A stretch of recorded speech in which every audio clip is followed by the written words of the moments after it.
Before we begin, if you're someone who connects with emotional stories about family, love, and difficult life lessons, consider subscribing. Some stories aren't loud. They don't explode. They unfold quietly and change you slowly. I never thought I would tell this story. Not because it's dramatic. Not because it's shocking. But because it's personal. My name is Madeline.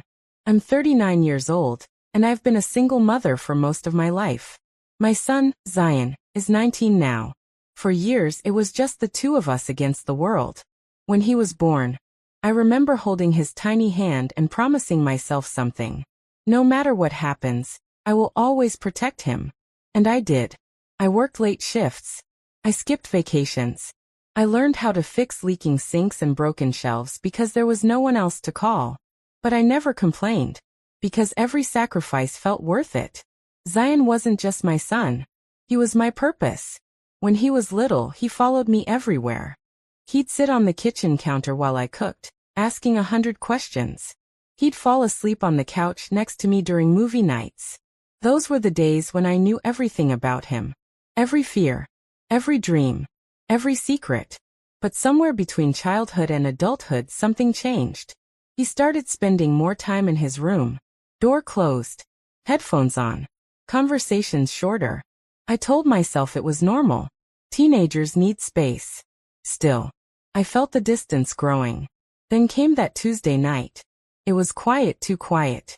Usually I could hear something from his room. Music. Gaming. A video playing. But that night, there was nothing. No sound. I tried to ignore the uneasy feeling in my chest, but it wouldn't go away. So I walked down the hallway. I didn't plan to invade his privacy. I just wanted to check if he was okay. I stood outside his door and hesitated. I should have knocked. But I didn't. I pushed the door open slightly. And in that brief moment, I realized something important. My son wasn't a little boy anymore. I immediately stepped back and closed the door quietly. My heart was racing, not because of what I saw, but because of what it meant. He was growing up. And I hadn't fully prepared myself for that. That night, I couldn't sleep. Not out of anger. Not out of shock. But because I felt something I hadn't expected. I felt left behind. For 19 years, I had been the center of his world. And now he was building his own. The next morning, things felt awkward. There was an unspoken tension between us. Not dramatic, not explosive, just different. I realized something then. This wasn't about embarrassment. It was about boundaries. About learning when to step back. About understanding that love doesn't mean control. Sometimes loving someone means accepting that they're growing into someone you can't fully protect anymore. And I wasn't sure I was ready for that. But what happened next forced me to face more than just a closed door. It forced me to confront something about myself. And that's where this story really begins. The next morning felt different. Not tense. Not angry. Just unfamiliar. Zion avoided eye contact at breakfast.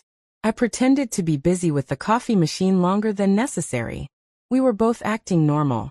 But we both knew something had shifted. I kept replaying the moment in my mind. Not what I saw, but what I understood. For years, I had been his entire world. His comfort zone. His safe place. But somewhere along the way, he started building a world that didn't revolve around me. And I hadn't noticed how much that scared me. Later that afternoon, I knocked on his door. This time I knocked. Yeah, he called from inside. Can we talk for a minute? I asked. There was a pause. Then okay. I sat down on the chair across from him. He looked uncomfortable. I probably did too. I owe you an apology, I said first. I should have knocked. I didn't respect your privacy, and that's on me. He looked surprised. It's fine, Mom, he said quietly. No, I shook my head. It's not just about that. I think I've been holding on too tight. He frowned slightly. What do you mean? I took a deep breath. I've spent your whole life protecting you, making decisions for you, being there for everything. And I think I forgot that you're not a little kid anymore. Silence filled the room. Then he said something I didn't expect. Mom, I've been trying to figure things out on my own. Not because I don't need you, but because I'm supposed to. That hit me. He wasn't pulling away because he didn't love me. He was growing. And growth sometimes looks like distance. About a week later, something unexpected happened. I was cleaning the living room when Zion's phone buzzed on the coffee table. He had stepped outside to take out the trash. Normally, I would never look at his phone. After everything we had talked about, privacy boundaries, it didn't even cross my mind. But then the phone buzzed again. And again. The screen lit up. A message preview appeared. At first, I wasn't trying to read it. But the name caught my attention. It was someone I recognized. Someone who definitely shouldn't have been texting my son. My stomach tightened. I told myself I was overthinking. Maybe it was nothing. Maybe it was just a misunderstanding. But the uneasy feeling wouldn't go away. When Zion came back inside, I tried to act normal. But something in my expression must have given me away. "You okay?" he asked. "Yeah," I said quickly. But the words didn't sound convincing even to me. He looked at me for a moment, like he knew something was wrong. Then he asked quietly, "Did you see my phone?" The question caught me off guard. "I just saw it light up," I admitted. "I wasn't trying to read anything." He nodded slowly. For a moment, neither of us spoke. Then he sighed and sat down across from me. "There's something I probably should tell you," he said. And the seriousness in his voice made my heart start racing. "I didn't want to hide it," he continued. "I just didn't know how you'd react." I could feel my mind jumping to 100 different possibilities. React to what? I asked carefully. He looked down at his hands for a second before answering. "It's about someone I've been talking to." That alone wouldn't normally worry a mother. But the name I had seen on his phone kept echoing in my head.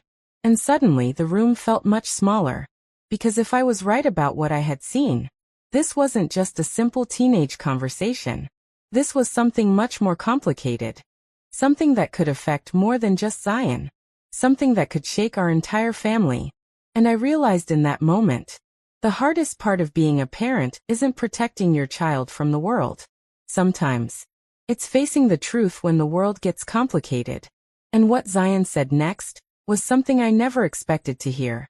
The room felt quiet. Too quiet. Zion was sitting across from me, staring at his hands like he was trying to find the right words. I could tell this wasn't an easy conversation for him. My heart was beating faster. "Zion," I said softly, "you can tell me." He took a deep breath. "I've been talking to someone for a while." I nodded slowly. "That's normal," I replied. "You're 19. But he didn't look relieved. Instead, he looked even more nervous. "That's not the problem," he said. And suddenly, the name I had seen on his phone flashed in my mind again. I felt a chill run down my spine. "Who is it?" I asked carefully. He hesitated. Then he said a name I wasn't prepared to hear. For a moment, I didn't react. I just sat there processing. Because the person he had mentioned wasn't a stranger. It wasn't someone from his college. It was someone connected to our lives. Someone older. Someone who should have known better. My first reaction wasn't anger. It was confusion. How did this even start? I asked quietly. Zion rubbed the back of his neck. "We started talking online," he explained. "At first it was just normal conversations. Advice, life stuff, nothing serious. But then," I asked. He looked down again.